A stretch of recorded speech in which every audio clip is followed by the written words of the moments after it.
Like کریں، subscribe کریں اور بیل آئیکن کو ضرور دبائیں تاکہ آنے والے ویڈیوز اب تک سب سے پہلے پہنچے۔ میرے پیارے آقا صلی اللہ تعالی علیہ وسلم کے پیارے دیوانوں، اسی طریقے سے قرآن مقدس میں ایک اور مقام پر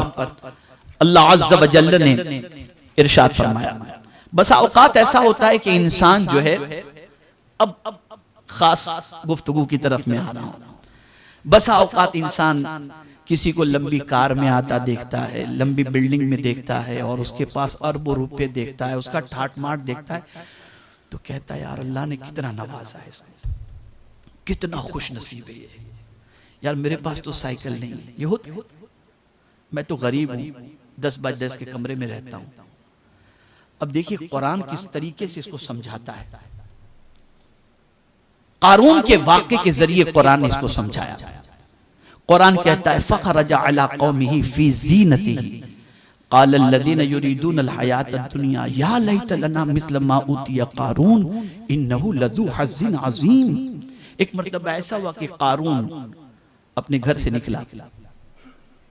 اور بہت بن سور کر کے ٹپ ٹاپ ہو کر سواری پر نکلا،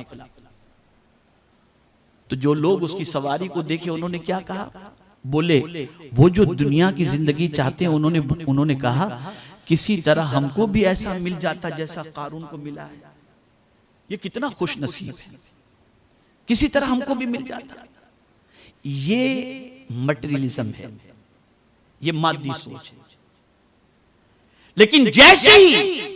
کچھ لوگوں نے اس آن بان شان کو دیکھنے کے بعد اس طریقے کی تمنا کی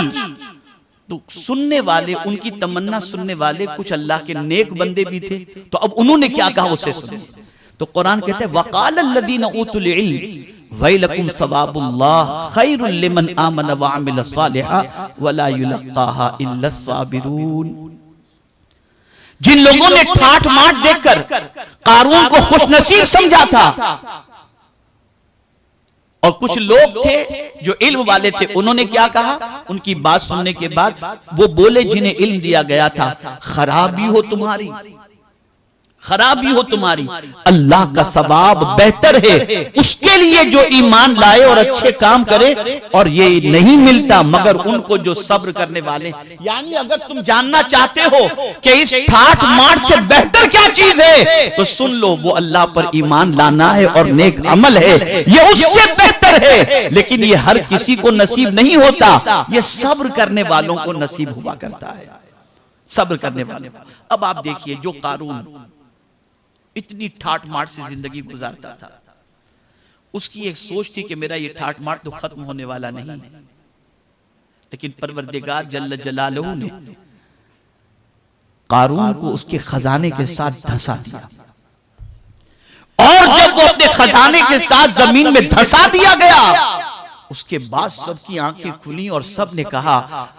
میرے مولا کا کرم ہے کہ اس نے ہمیں اس جیسا نہیں بنایا۔ اندازہ لگائیے آپ،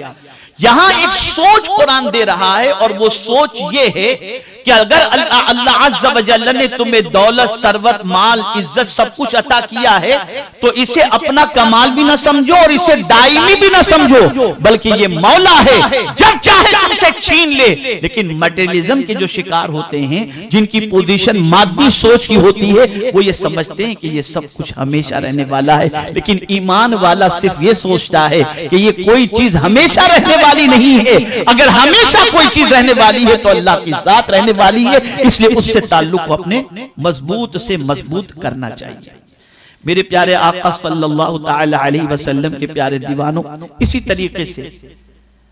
کچھ لوگ ہوتے ہیں جو اپنے بیٹوں پر فخر کرتے ہیں کہ اللہ نے مجھے بڑے اچھے بیٹے عطا فرمائے، کچھ لوگ مال پر فخر کرتے ہیں۔ یہاں بھی قرآن نے سمجھایا ہے المال والبنون زینۃ الحیات الدنیا والباقیات الصالحات خیر عند ربک ثوابا وخیر عملا۔ قرآن نے یہاں بہت اچھی طریقے سے سمجھایا کہ مال اور بیٹے، بیٹیوں کی بات اولاد کی بات نہیں کی، بیٹوں کی بات کی، اس لیے کہ آدمی بیٹوں کو اپنے لیے بڑا عظیم اللہ کا تحفہ سمجھتا ہے کہ مجھے اس کا کاندھا ملے گا اور مجھے جو ہے میری قبر پر آ کر فاتحہ پڑھے گا، میری نسل اس سے چلے گی، تو بیٹے کو بندہ سب کچھ سمجھتا ہے، اور بیٹی پیدا ہوتی ہے تو تھوڑا سا چہرہ اتر جاتا ہے، لیکن خبر نہیں لوگوں کو کہ سب سے زیادہ ماں باپ کا درد اگر کسی کے دل میں ہوتا ہے تو بیٹی ہی کے دل میں ہوتا ہے۔ بیچاری سسرال میں بھی ہوتی ہے، اور سسرال میں بھی اگر سسرال والے اس کے ماں باپ کو برا کہیں تو مورچہ سنبھال لیتی ہے، لیکن بیٹے کا معاملہ تو یہ ہوتا ہے کہ بیوی آئی لے کے روانہ ہو گیا، ماں باپ کی کوئی فکر اس کو نہیں ہوتی۔ ابھی میں نے ایک کلپ دیکھی کچھ دنوں پہلے جس کے اندر ایک باپ رو رہا تھا کہ میں نے اپنے 6 بچوں کو پڑھایا اور اتنا بڑا کیا، آج وہ میرے پاس کھانے کے لیے کچھ نہیں ہے، اور وہ مجھے 6 بیٹے ہو کر کسی نے پوچھنے کی کوشش نہیں کی۔ تو بیٹوں پر فخر کرتے ہیں۔ تو قرآن کہتے ہیں المال والبنون زینت الحیات الدنیا، مال اور بیٹے یہ جیتی دنیا کی زینت ہے،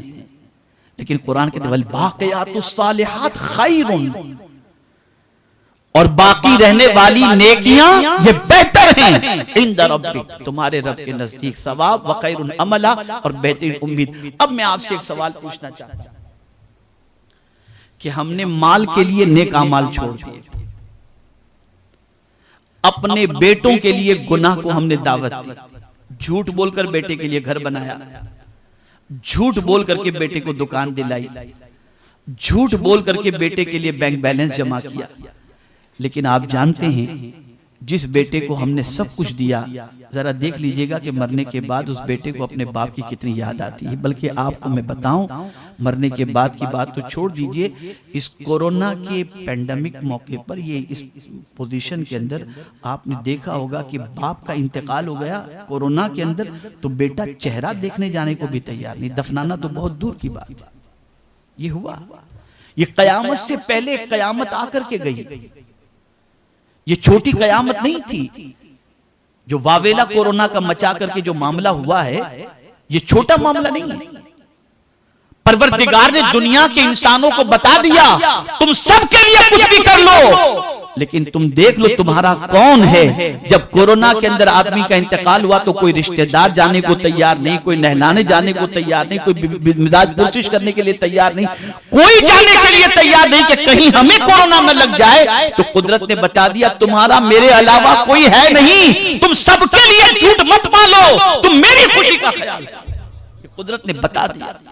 واضح کر دیا اللہ عز و جل۔